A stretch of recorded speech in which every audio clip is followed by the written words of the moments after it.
Apa yang kau bawa untuk bekal, Nduk? Mbok Surip bertanya setelah yakin tak dapat menghalang-halangi tekad anaknya. Tak ada, Mbok. Aku tak punya apa-apa lagi. Lah kamu mau naik apa ke kota? Mirah diam, tak bisa menjawab. Jalan kaki, itu jawabnya. Tapi ia tak mau mengucapkannya kepada mboknya. Dan perempuan tua itu tahu pula.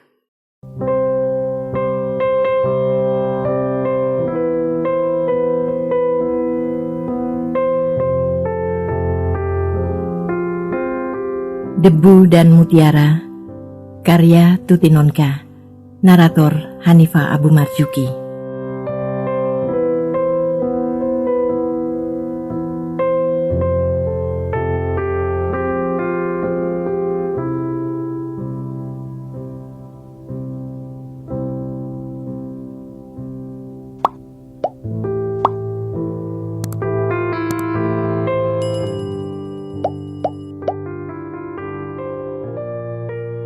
Pintu sudah terbuka ketika mereka sampai. Mirah langsung membawa Samin menaiki tangga berbelok dan bergabung dengan tangga lain dari jurusan pabrik. Beberapa anak tangga lagi ke atas, lalu mereka tiba di halaman bertaman yang pernah dilihat Samin dari seberang jalan. Ruang tamu menyambut di depan mereka dengan pintu dan jendela-jendela kacanya yang lebar serta bertirai renda halus.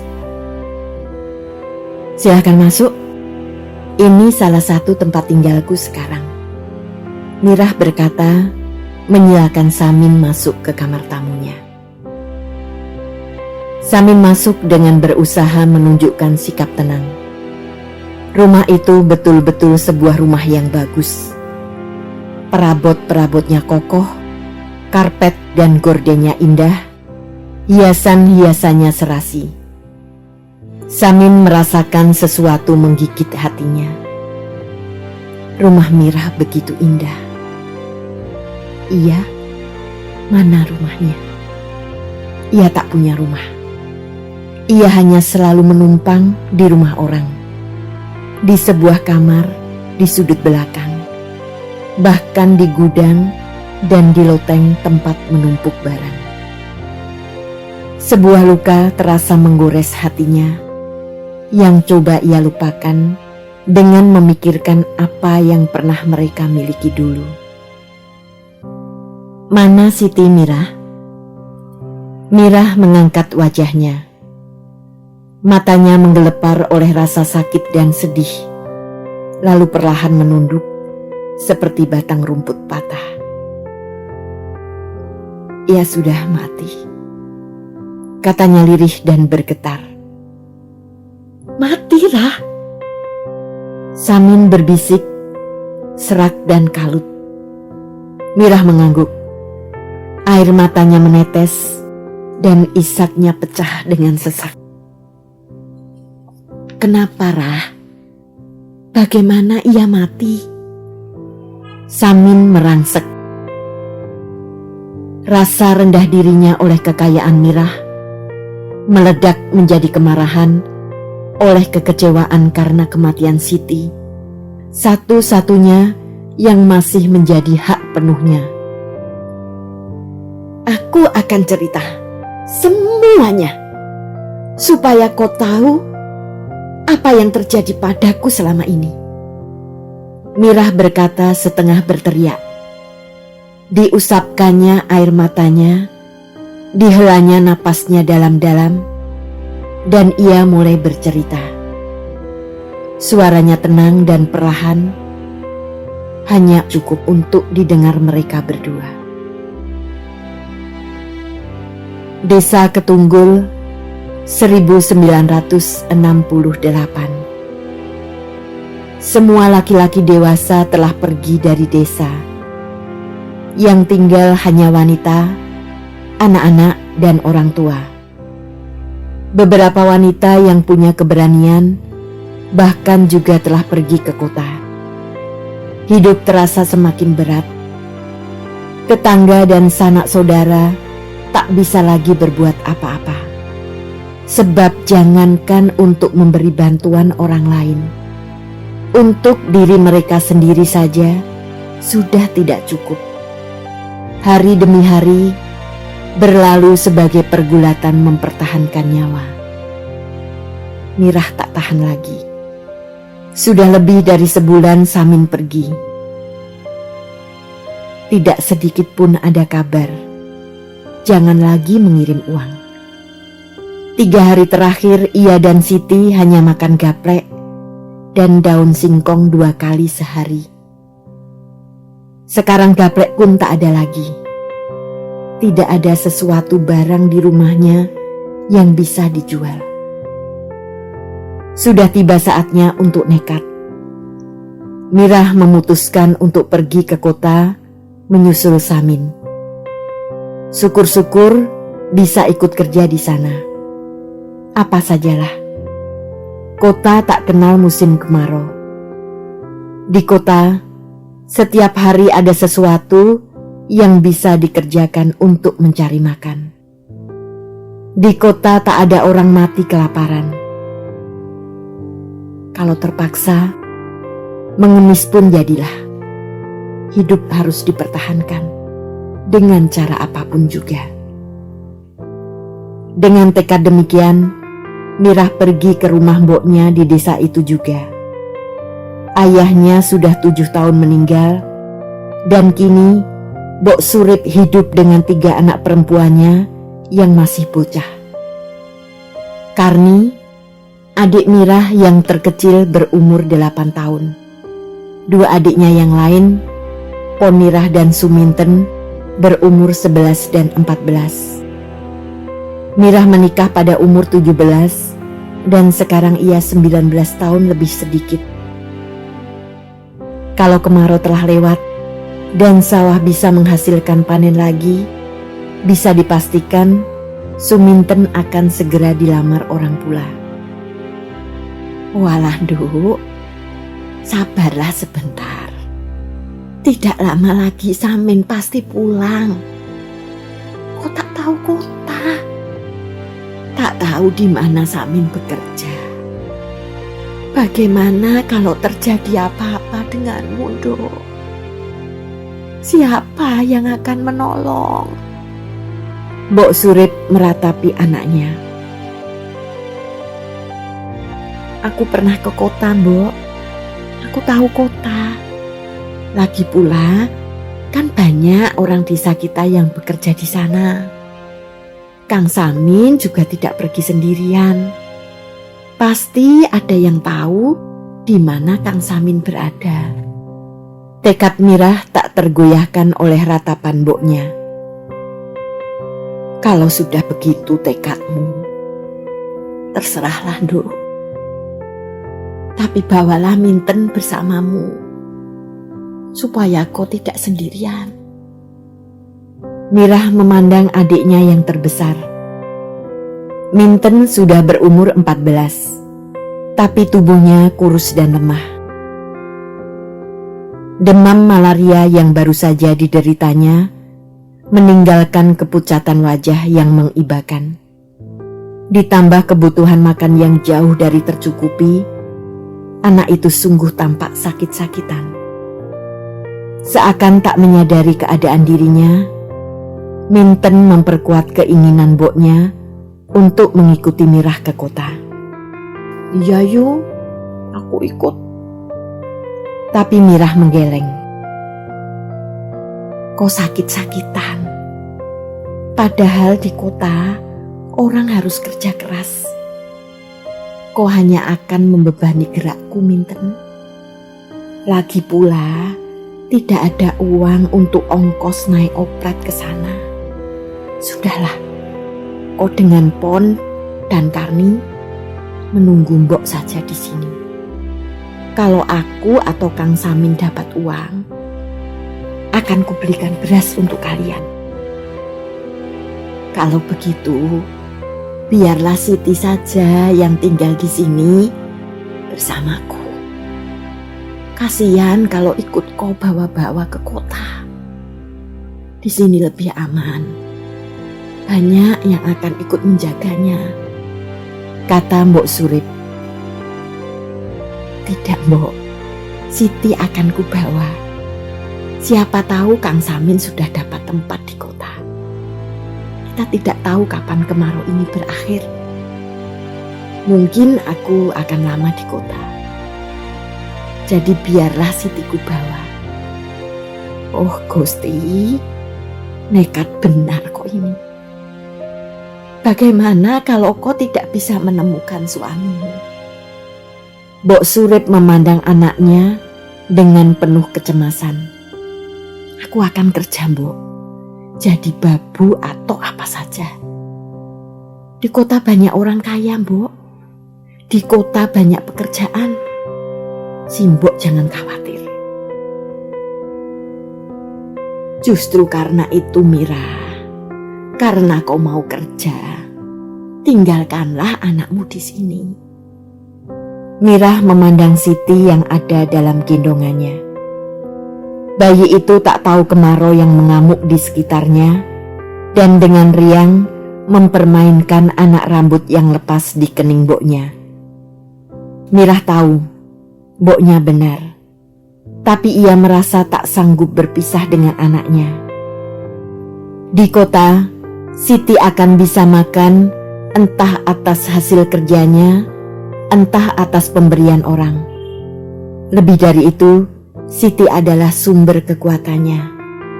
Mirah yakin, bayi yang masih suci akan membawa langkahnya ke jalan yang mudah dan terang. Tidak, Mbok. Siti tetap akan kubawa. Biarlah ia tetap bersamaku. Lagi pula ia masih menyusu. Sayang kalau susuku terbuang, sementara di sini kekurangan makanan. Mirah mengemukakan alasannya. Mbok Surip menghela napas dan mengusap matanya yang basah. Ketiga adik Mirah memandang bakyu mereka dengan mata bulat dan kosong. Nasib buruk yang terus-menerus mengombang-ambingkan kehidupan mereka membuat mereka pasrah dan memandang hidup dengan hampa. Apa yang kau bawa untuk bekal, Nduk? Mbok Surip bertanya setelah yakin tak dapat menghalang-halangi tekad anaknya. Tak ada, Mbok. Aku tak punya apa-apa lagi. Lah kamu mau naik apa ke kota? Mirah diam, tak bisa menjawab. Jalan kaki, itu jawabnya. Tapi ia tak mau mengucapkannya kepada mboknya. Dan perempuan tua itu tahu pula. Mbok Surip berdiri masuk ke sentong tengah yang tidak pernah dibuka kalau tidak ada keperluan yang sangat penting. Dari sebuah peti kayu yang sudah sangat tua, dikeluarkannya 2 helai kain batik. Mbok Surip memegang kain batik itu dengan kedua belah tangan dan menatapnya beberapa lama. Sebuah bercorak Sido Luhur dan yang sebuah lagi bercorak Wirasat. Kain itu terlipat rapi dan kelihatan sudah sangat lama tak disentuh. Kain-kain yang halus yang hanya bisa dibeli oleh orang yang sawahnya lebih dari 100 hektar. Dan memang bukan ia yang membelinya, melainkan mendiang mboknya, Nenek Mirah, yang setelah ayahnya mati kemudian dinikahi Lurah Banaran. Dan sekarang kain-kain warisan itu akan diwariskannya kepada Mirah. Sejenak ia merasa tak adil. Anaknya 4 dan ia hanya mempunyai 2 helai kain. Sekarang kedua-duanya akan diberikan kepada Mirah. Apa boleh buat? Mbok Surip berdesah. Mudah-mudahan saja ketiga anak perempuannya yang lain kelak bernasib lebih baik daripada kakak sulung mereka. Mbok Surip membungkus kedua kain itu dengan taplak usang dan membawanya keluar. Ini, bawalah kepada Pak Haji Zaini di Desa Randu Putih. Pinjamlah uang dengan tanggungan kain ini. Kelak, kalau Samin sudah pulang dan membawa uang, barang ini bisa kita tebus kembali. Atau kalau tidak, jual sekalian sajalah. Mungkin kau bisa mendapat uang lebih banyak. Mbok Surip berkata sambil memberikan bungkusan kain itu kepada Mirah. Mirah menerima bungkusan itu dengan terharu. Ia tak perlu membuka bungkusnya untuk mengetahui apa isinya. Ia tahu, di dalam sentong tengah tak ada barang berharga selain 2 helai kain batik warisan neneknya. Beberapa kali Mboknya memperlihatkan kain itu kepadanya dulu, hanya melihat dan mengelus saja. Terima kasih, Mbok. Percayalah, aku akan kembali ke desa dengan membawa uang. Si Mbok, Minten, Pon, dan Karni tidak akan kelaparan lagi. Mirah berbisik dengan air mata mengambang. Ya, Nduk, tapi hendaknya kau ingat, uang itu harus kau peroleh dengan jalan halal, bukan mencuri atau apa. Lebih baik aku mati kelaparan daripada makan barang yang panas oleh dosa. Mengerti, Nduk? Ya, Mbok. Sekarang aku pamit sama si Mbok. Beri aku restu ya, Mbok. Pergilah, hati-hati. Ingat selalu pada sing gawe urip. Mirah meninggalkan rumah ibunya dengan dada penuh rasa terenyuh dan haru. Harapan dan keprihatinan yang bergulung menjadi satu hingga tak bisa lagi merasakan satu sisi tanpa disertai sisi lainnya. Pak Haji Zaini menukar kain yang dibawa Mirah dengan uang 300 rupiah. Tidak banyak, tetapi cukuplah untuk naik oplet ke kota dan membeli makan beberapa hari. Dengan menggendong Siti, Mirah menyusuri jalan desa menuju kota kecamatan. Jalan itu membelah sawah dan desa-desa yang bertetangga dengan desanya. Berkelok-kelok, panas dan kering retak-retak. Mirah memilih berjalan di pinggir, di jalan setapak yang halus karena sering dilewati orang. Dengan ujung selendang, ditutupinya kepala Siti untuk menahan sengatan matahari. Ia harus hati-hati benar melangkah, agar kakinya yang telanjang tidak terluka oleh lumpur kering yang keras. Keringat bertetes-tetes di kening dan punggung Mirah. Diusapnya berkali-kali, tapi setiap kali selesai diusap, setiap kali pula mengalir kembali.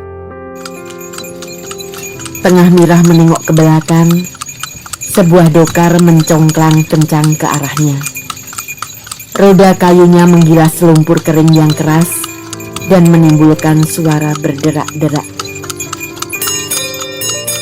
Di sela suara berderak itu, terdengar depak kaki kuda yang berlari cepat dan keloneng lonceng dokar. Mirah memperhatikan kusir dokar itu. Siapa tahu salah seorang sanaknya, dan ia bisa menumpang sampai ke kecamatan. Si kusir dokar, seorang lelaki tua berkumis putih, melihat Mirah dan segera menarik kekang kudanya. "Rah, mau kemana?" teriaknya. Mirah tersenyum melihat Parto, salah seorang uaknya, dari pihak ayah yang tinggal di desa Mundung. Ke kecamatan. Wak mau kemana? Ayo nunut saja. Aku juga mau ke sana. Kasihan anakmu itu, panas-panas begini. Mirah memandang Siti yang ada dalam gendongannya. Kepala Siti sudah ditutupinya dengan selendang. Walau begitu masih juga kelihatan merah dan berpeluh. Hidup memang penuh dengan peluh, Dok, bisiknya dalam hati. Dokar yang kecil itu sebenarnya sudah penuh dengan penumpang dan muatan yang dibawa Parto.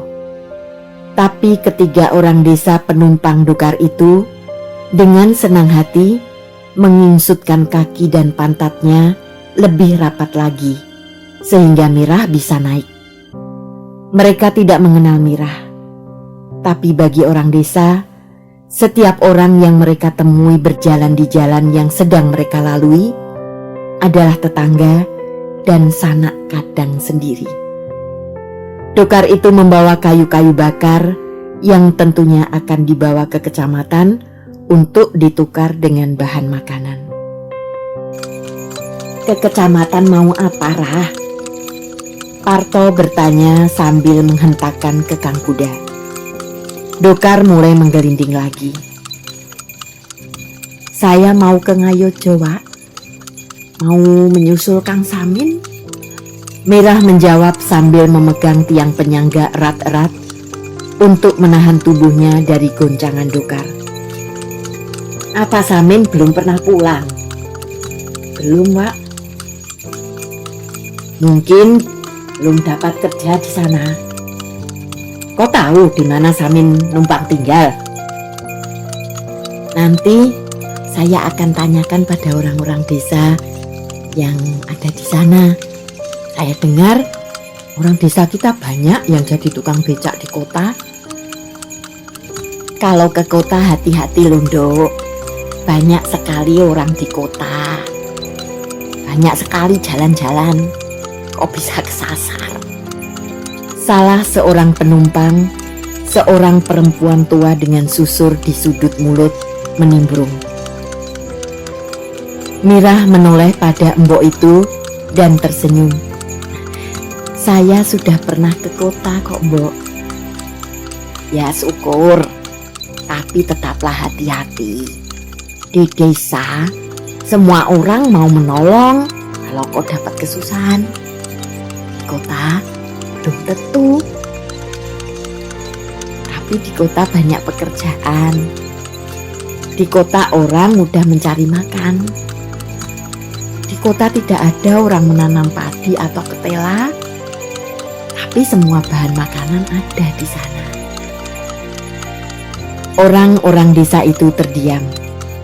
Merekalah yang menanam padi dan ketela, tapi mereka kelaparan. Orang-orang kota tidak menanam padi, tapi beras mereka berlimpah. Tak seorang pun tahu mengapa begitu.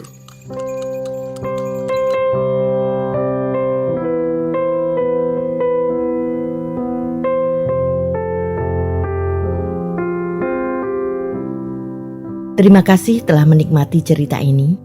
Tuliskan saran atau komentar di bawah untuk memperbaiki channel ini. Jangan lupa tekan tombol subscribe, like, and share.